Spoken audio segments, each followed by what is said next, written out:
Hello everyone, welcome to my channel Indian constitution and I am doctor Shalini. Today हम लोग executive powers के बारे में बात करेंगे। जो हमारे इंडिया में प्रेसिडेंट को क्या क्या एग्जीक्यूटिव पावर्स मिली हुई हैं उनके बारे में आज हम लोग डिस्कस करने वाले हैं। तो फर्स्ट जो यहाँ पर पॉइंट आता है वो ये है कि भारत के राष्ट्रपति जो हैं वो देश के सर्वोच्च नागरिक होते हैं। ठीक है, तो आर्टिकल जो 52 है, आर्टिकल 52 कहता है कि भारत का एक राष्ट्रपति होगा।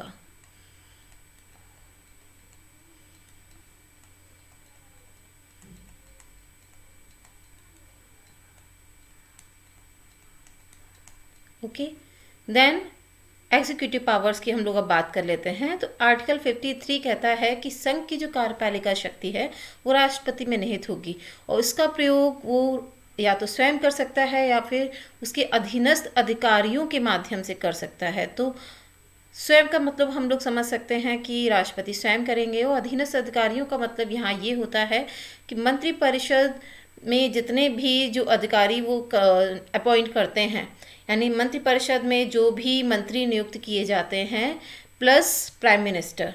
तो प्राइम मिनिस्टर और जो मंत्रिपरिषद हैं इनकी सजेशन के अकॉर्डिंग ही राष्ट्रपति काम करेंगे। तो यहाँ जो अधीनस्थ अधिकारी हैं इसमें दोनों ही चीज़ें आ जाती हैं।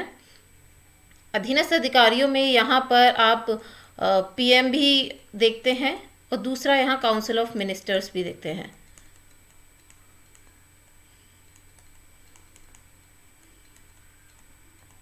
ओके, तो यहाँ इन दोनों को की ही हम बात कर लेते हैं। अब प्राइम मिनिस्टर के बारे में अलग से ऐसा किसी भी आर्टिकल में नहीं कहा गया है कि भारत का एक प्रधानमंत्री होगा। ये कहा गया है कि आर्टिकल 53 में जब ये बात कही गई कि अधीनस्थ अधिकारियों के माध्यम से, और जो राष्ट्रपति हैं वो मंत्रिपरिषद के परामर्श से काम करेंगे। तो ये जो आर्टिकल्स हैं ये इनके रिलेशन को भी बताते हैं, प्राइम मिनिस्टर और प्रेसिडेंट के रिलेशन को। और यहीं पर हम बात कर लेते हैं काउंसिल ऑफ मिनिस्टर्स की भी। देन नेक्स्ट जो आर्टिकल है वो ये कहता है कि आर्टिकल 339 डबल ए, इसको हमने बाद में जोड़ा था 1989 में जब दिल्ली को एक संघ राज्य क्षेत्र घोषित किया गया था, तो उस वक्त की ये बात है। तो ये 339 आर्टिकल ये कहता है कि दिल्ली और पांडिचेरी जो यूटी हैं इनमें जो मुख्यमंत्री की नियुक्ति है वो राष्ट्रपति करेंगे और जो शपथ है वो वहाँ के उपराज्यपाल दिलवाएंगे। ठीक है, अब यहाँ बात होती है कि उपराज्यपाल क्यों, राज्यपाल क्यों नहीं। तो यहाँ बात ये है कि जितने भी यूटी हैं वहाँ पर आपको जो भी वहाँ उपराज्यपाल हैं या फिर वहाँ पर जो प्रशासक नियुक्त किए जाते हैं, तो इन सबका एक अलग वहाँ पर नाम होता है। तो अलग अलग जितने भी यूटीज़ हैं वहाँ सभी में इनके नाम जो हैं वो अलग अलग हैं। कहीं पर इनको प्रशासक बोलते हैं, कहीं उपराज्यपाल बोलते हैं। ठीक है, तो कहीं राज्यपाल बोलते हैं। दिल्ली और पांडिचेरी में उपराज्यपाल बोलते हैं। ठीक है, तो नेक्स्ट पर हम लोग आते हैं आर्टिकल 75(1). आर्टिकल 75 का क्लॉज 1 ये कहता है कि पीएम की नियुक्ति करेगा राष्ट्रपति और पीएम के परामर्श से ही अन्य मंत्रियों की नियुक्ति करेगा। ठीक है, तो यहाँ पर पीएम की जो अपॉइंटमेंट है वो राष्ट्रपति के द्वारा हो रही है। तो इसका मतलब यहाँ पे डायरेक्ट ये दिखाया जा रहा है कि राष्ट्रपति के पास एग्जीक्यूटिव पावर्स हैं। ठीक है, क्योंकि एग्जीक्यूटिव में दो तरह के एग्जीक्यूटिव हमें यहाँ देखने को मिलते हैं। आपको जैसे हमने पहले बता दिया था, एग्जीक्यूटिव में हमारे यहाँ आपको पहले प्रेसिडेंट देखने के लिए मिलते हैं और दूसरा पीएम। तो प्रेसिडेंट जो हैं वो नाम मात्र के हैं और पीएम जो हैं वो वास्तविक यानी रियल हैं। तो ये जो जनता के द्वारा चुनकर आते हैं पीएम, जो बहुमत जिस पार्टी को मिलता है, मेजॉरिटी मिलती है, तो उसके जो लीडर होते हैं वो पीएम बनते हैं। तो पीएम को अपॉइंट कर रहे हैं प्रेसिडेंट।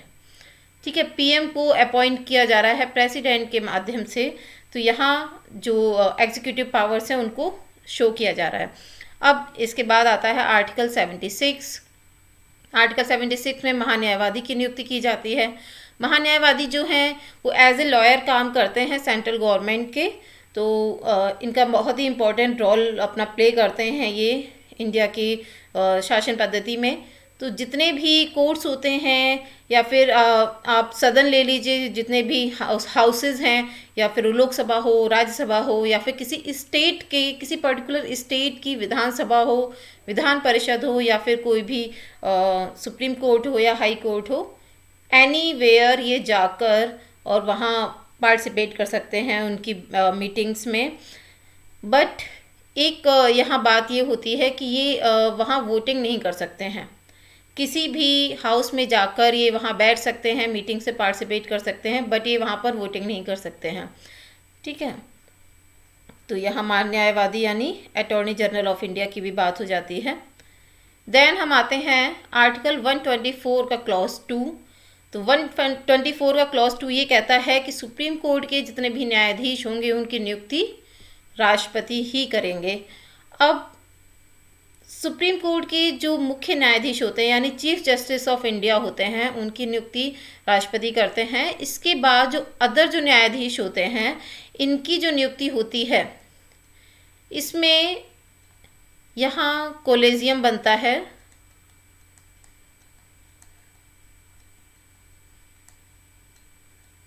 कोलेजियम बनता है, इसके बाद फिर यहाँ पर हम प्रेसिडेंट से भी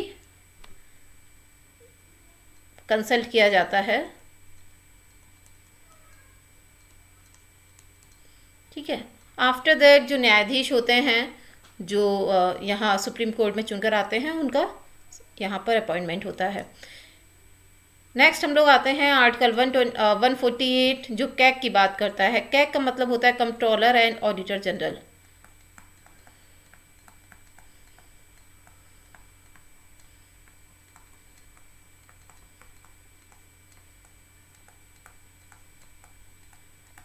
ओके, तो कंट्रोलर एंड ऑडिटर जनरल का यहाँ मतलब ये है कि जितने भी ऑडिट्स होते हैं सेंट्रल गवर्नमेंट के हों या फिर वो स्टेट गवर्नमेंट के भी हों, तो उन सब का जो लेखा जोखा है वो कैग करते हैं। तो कैग का अपॉइंटमेंट भी प्रेसिडेंट के थ्रू होता है। नेक्स्ट हम लोग आते हैं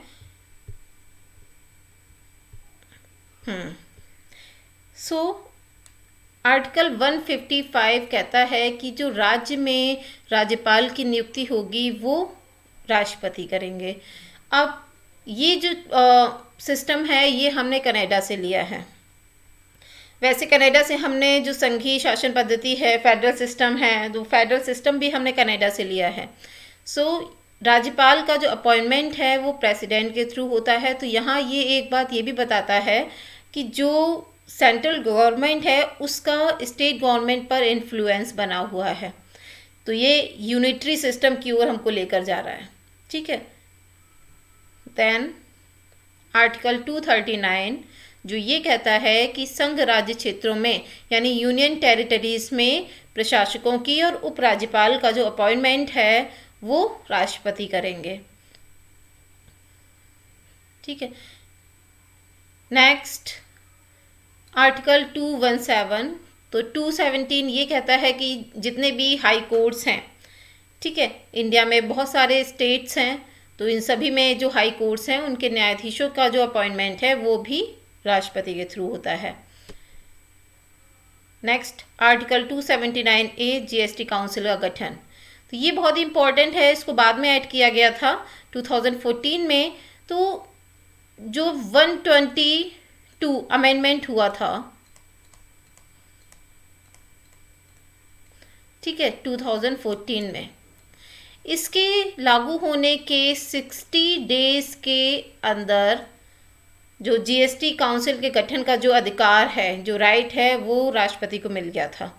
ठीक है, तो आफ्टर 122 अमेंडमेंट 2014 है ना, और 60 डेज के अंदर जो राष्ट्रपति हैं उनको ये राइट मिल गया कि वो जीएसटी काउंसिल का गठन कर सकें। नेक्स्ट आर्टिकल 280 में जो केंद्रीय वित्त आयोग है उसके अध्यक्ष और सदस्यों का जो अपॉइंटमेंट है वो राष्ट्रपति करते हैं। तो एवरी 5 ईयर पर, इसको हम 5 ईयर प्लान भी बोलते हैं, 5 ईयर प्लान। ओके, तो एवरी 5 ईयर पर जो वित्त आयोग है वो बनाया जाता है और इसको राष्ट्रपति ही बनाते हैं। इसके बाद आता है आर्टिकल 316। तो 316 में यूपीएससी के जो अध्यक्ष हैं, यूपीएससी के अध्यक्ष और सदस्यों का जो अपॉइंटमेंट है वो भी राष्ट्रपति के थ्रू होता है।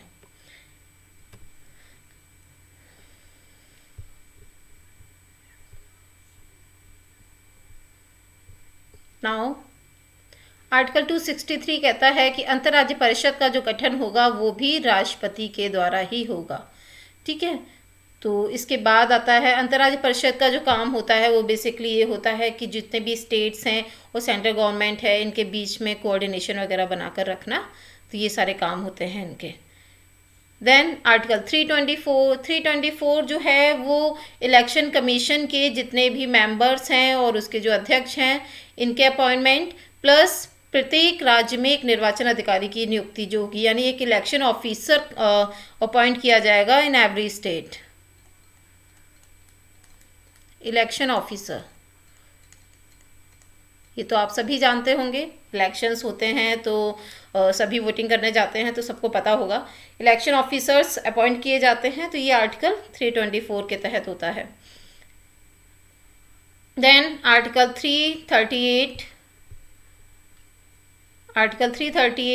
ए ये कहता है कि राष्ट्रीय अनुसूचित जाति आयोग यानी जो एससी हैं उनकी जो कमीशन है उसके अध्यक्ष सदस्यों की नियुक्ति जो है वो राष्ट्रपति करेंगे। देन आर्टिकल 338 बी ये ओबीसी यानी राष्ट्रीय पिछड़ा वर्ग आयोग के अध्यक्ष और सदस्यों की नियुक्ति की बात करता है। ठीक है, सो बाकी कुछ और भी कमीशंस हैं जैसे राष्ट्रीय मानवाधिकार आयोग, राष्ट्रीय अल्पसंख्यक आयोग, राष्ट्रीय महिला आयोग, केंद्रीय सतर्कता आयोग जो संथानम कमेटी के रिकमेंडेशंस पर बना था। ये जो सतर्कता आयोग है ये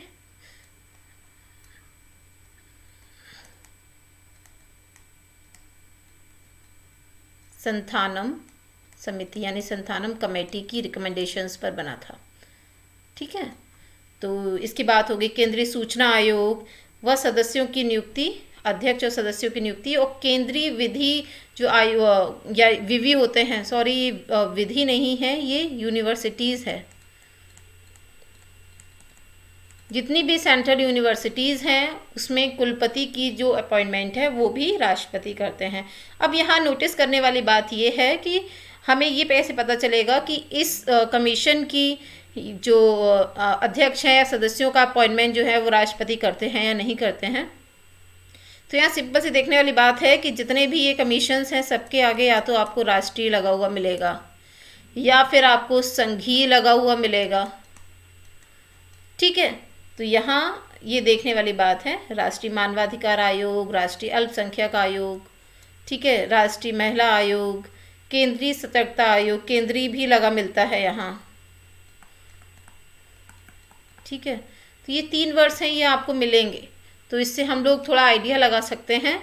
इट्स नॉट नेसेसरी कि यही सारी चीज़ें होती हैं, बट ये इससे हम थोड़ा आइडिया लगा सकते हैं कि ऐसा होता है कि जहाँ राष्ट्रीय, संघीय, केंद्रीय जैसी चीज़ें आ जाती हैं तो ये देश के सर्वोच्च नागरिक हैं और एग्जीक्यूटिव में जो एग्जीक्यूटिव को जो लीड करते हैं, हमारे यहाँ कार्यपालिका के जो अध्यक्ष हैं वो राष्ट्रपति माने जाते हैं। ठीक है, तो वही इसके अपॉइंटमेंट्स करेंगे।